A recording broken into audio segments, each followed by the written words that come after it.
పెహల్గాం ఉగ్ర దాడి తర్వాత ఇరు దేశాలు ఒక దేశంపై ఒకటి ఆంక్షలు విధించుకుంటున్న పరిస్థితి. భారత్ ముందుగా స్పందించింది, ఎందుకంటే తమ పర్యాటకుల్ని కోల్పోయింది కాబట్టి, బాధిత దేశం కాబట్టి. ఇమీడియట్గా సింధు నది జలాల ఒప్పందాన్ని నిలిపివేసింది.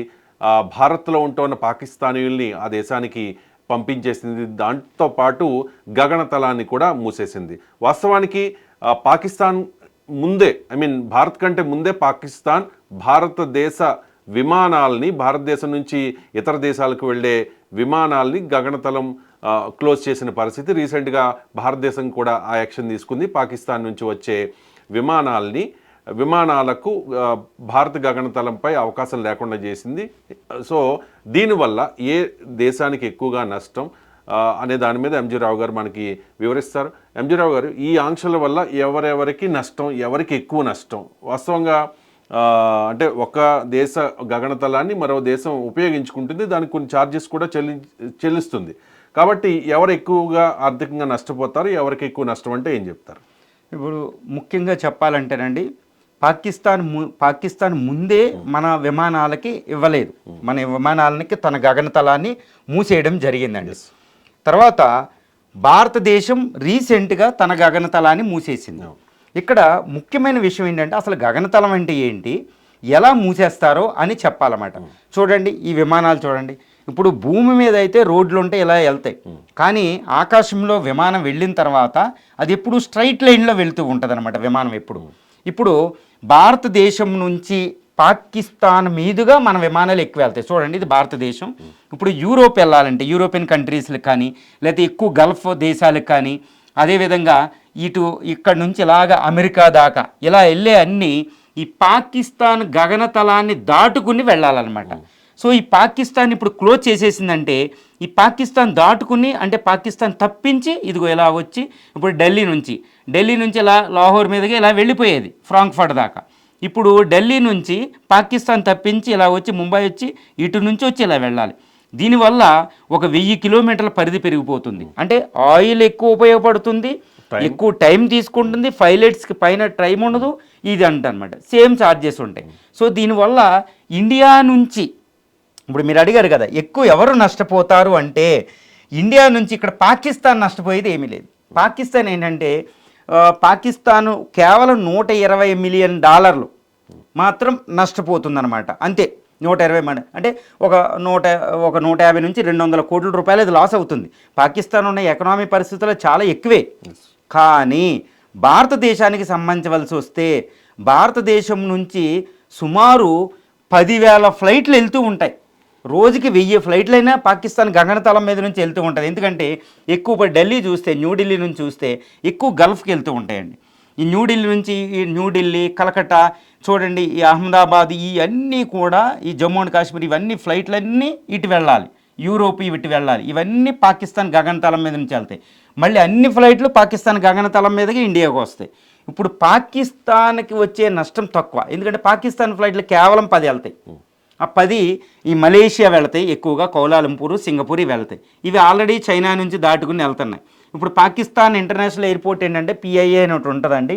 ఈ పాకిస్తాన్ ఇంటర్నేషనల్ ఎయిర్పోర్టు అది ఆల్రెడీ చాలా ఇబ్బందుల్లో ఉంది. చాలా ఇబ్బందులు అంటే చాలా ఇబ్బందులు. ఇంకా అది ఎయిర్లైన్ ఉందా లేదా అమ్ముకోవడానికి సిద్ధపడ్డారనమాట. సో పాకిస్తాన్కి పోయేది ఏమీ లేదు, $120 మిలియన్ కోల్పోతుంది. కానీ ఎక్కువ నష్టపోయేది ఇండియా. ఇప్పుడు ఇండియన్ ఏవియేషన్ ఏంటంటే, ఇది చైనా ఇండియా ఇప్పుడు చైనా ఇండియా ఎలా గ్రోత్ అవుతున్నాయో చూడండి. ఇండియన్ సివిల్ ఏవియేషన్ అంటే విమాన రంగం ప్రపంచంలో అత్యంత వేగంగా అభివృద్ధి చెందుతుంది. ఎందుకంటే ఇప్పుడే మధ్యతరగతి పీపుల్ అందరూ వాళ్ళ ఆదాయాలు పెరిగి అందరూ విమానాన్ని చేస్తున్నారు. ఇప్పుడు ఇండియా నుంచి ఎక్కువ గల్ఫ్కి వెళ్ళేది, అమెరికా వెళ్ళేది వెళ్తున్నారు. ఇప్పుడు విమానయాన రంగం చాలా వేగంగా అభివృద్ధి చెందుతుంది ప్రపంచంలో భారత విమానం. ఇప్పుడు ఇది అనుకోని విపత్తు. ఫర్ ఎగ్జాంపుల్ ఇండియన్ ఎయిర్లైన్స్ రీసెంట్గా టాటా తీసుకున్నారు. ఇండియన్ ఎయిర్లైన్స్ భారతదేశంలో చాలా ఇంపార్టెంట్ కూడా. ఇండియన్ ఎయిర్లైన్స్ ఒక్క విమానయాన సంస్థ ఇండియన్ ఎయిర్లైన్స్ ఒక్కటే టాటా తీసుకున్నది. దానికి ఒక్కదానికి 5,000 కోట్లు లాస్ వస్తుంది ఈ ఒక్క 1 ఇయర్లో.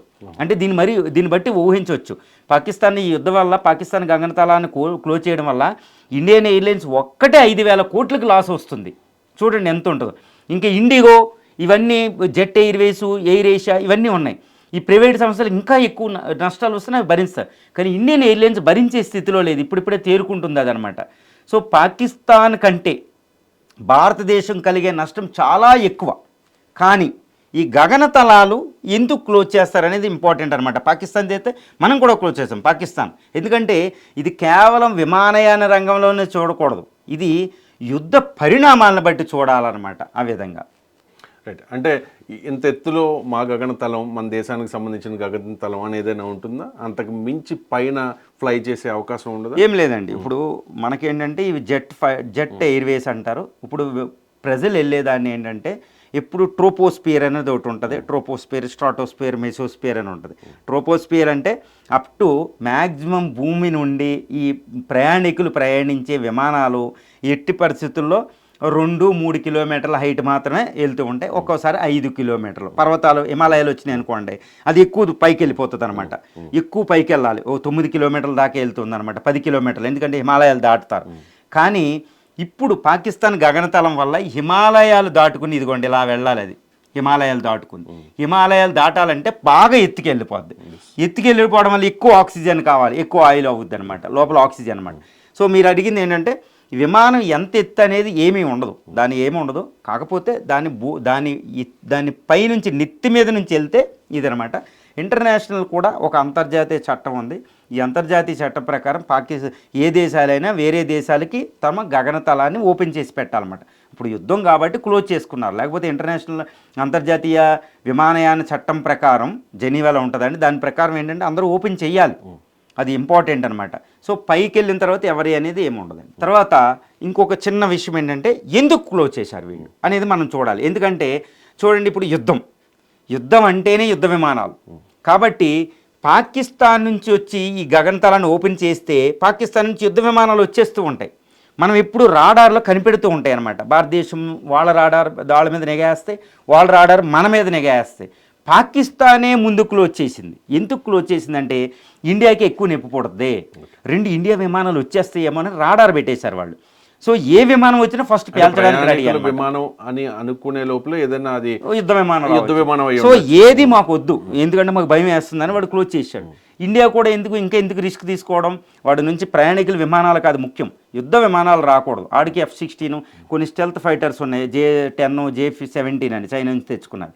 సో వాళ్ళు ఇండియా మీదకి వచ్చేస్తుంటే మన రాడార్లో కూడా ఇక్కడ గురిపెట్టేసి ఏది రాకుండా ఆపింది. ఇంకా పాకిస్తాన్ నుంచి ఏమీ మనకు రావు, మన నుంచి వాళ్ళకి వెళ్ళవు. అంటే యుద్ధ సన్నద్ధత అనమాట. యుద్ధం జరుగుతుంది జరగదా అనే దానికి గగనతలాలను క్లోజ్ చేసుకోవడం అనేది అత్యంత ప్రధానమైనది అన్నమాట. అంతేవల్ల యుద్ధం అనే దృష్టితో వీళ్ళు తీశారు, కానీ ఏదో సివిలియన్ విమానయాన రంగం ఇది మామూలుగా జరిగే నష్టం అనేది కాదు వాళ్ళకి. సో యుద్ధం జరుగుతుంది అనడానికి పరిణామం, అంటే యుద్ధ విమానాలు రాకూడదు. భారత్ పాకిస్తాన్ల మధ్య కొన్ని దశాబ్దాలుగా ఉద్రిక్తతలు ఉన్నాయి. అయినా గగనతలాన్ని నాకు తెలిసి 1-2 సందర్భాల్లో క్లోజ్ చేసి ఉండవచ్చు. కానీ ఉద్రిక్తతలు ఉన్నా కూడా 2 దేశాల గగనతలం నుంచి ఈ ఆయా దేశాల విమానాలు ఫ్లై చేస్తూ ఉన్నాయి. కానీ ఇప్పుడు గగనతలం మూసేసిన తర్వాత ఇన్ కేస్ ఏదైనా ఒక విమానం పాక్ గగనతలం మీదకి వెళ్ళినా, లేకపోతే పాక్ విమానం భారత గగనతలం మీదకి వచ్చినా ఏం జరుగుతుంది? ఏం లేదండి, దీన్ని ఏమిటంటే నోటమ్ అని ఒకటి ఉంటుంది. ఓకే, నోటీస్ టు ఎయిర్మ్యాన్ పైలట్స్కి అనమాట నోటమ్. అది నోటీస్ ఇష్యూ చేసేసారు. పాకిస్తాన్ ఇష్యూ చేసింది, భారతదేశం బయటకు వదిలారన్నమాట. నోటం అంటే బాబు ఎవరో రాకండి, నోటీస్ ఇష్యూ చేసేసామని. ఇప్పుడు ఎవరైనా పైలట్ యుద్ధ విమానం కానీ ఇలాంటి ఇండిగో ఫైటర్ కానీ ఏదైనా గగనతలానికి వెళ్తే వాళ్ళు పేల్చేస్తారు. అందువల్ల ఇంకా ఏవి వెళ్ళవు. అందుకని ఏంటి, ఈవెన్ భారత విమానయాన సంస్థలే కాదు, యూరోప్ నుంచి గల్ఫ్, ఇప్పుడు సౌదీ ఎయిర్వేస్ ఉంటుంది, UAE ఎయిర్వేస్ ఉంటుంది, ఖతార్ ఎయిర్వేస్ ఉంటుంది, జర్మన్ ఎయిర్వేస్ ఉంటుంది, అమెరికన్ ఎయిర్లైన్స్ ఉంటుంది, ఇవి కూడా భారతదేశం వస్తూ ఉంటాయి. ఇవి కూడా పాకిస్తాన్ గగనతలం మీద నుంచి రావడం లేదంటే చూడండి నోటీస్ ఎంత ఉందో. అంటే భారత్కి సంబంధించిన విమానయాన సంస్థల విమానాలు మాత్రమే పాకిస్తాన్ నుంచి వెళ్ళకూడదా, లేకపోతే మొత్తం అన్ని దేశాల విమానయాన సంస్థల మన దేశానికి మాత్రమే వాళ్ళు క్లోజ్ చేశారు? ఓకే, ఇప్పుడు ఫర్ ఎగ్జాంపుల్ వేరే రావచ్చు. బ్రిటిష్ ఎయిర్వేస్ ఉంది, బ్రిటిష్ ఎయిర్వేస్ నుంచి ఇండియా వచ్చే ఒక విమానం పాకిస్తాన్ మీదుగా రావచ్చు. ఎందుకంటే వాడు బ్రిటిష్ విమానాలకు క్లోజ్ చేయలేదు, భారత విమానాలకు క్లోజ్ చేశారు. బ్రిటిష్ ఎయిర్వేస్ పాకిస్తాన్ మీదుగా రావచ్చు, కానీ వాళ్ళు కూడా రిస్క్ తీసుకోవడంలా. ఎందుకంటే యుద్ధ వాతావరణం ఉన్నప్పుడు వీళ్ళు ఇష్యూ చేసుకున్నాడు మనకి ఎందుకని వాళ్ళు కూడా తప్పించుకుని వస్తున్నారు. సో చూసారా, అంటే ఏ విమానం వెళ్ళినా పేల్చేస్తారన్నమాట. చాలా ప్రమాదంగా ఉంటుంది. ఇది రష్యా ఉక్రెయిన్ వార్ జరుగుతుంటే అక్కడ జరిగింది కూడా అలాంటి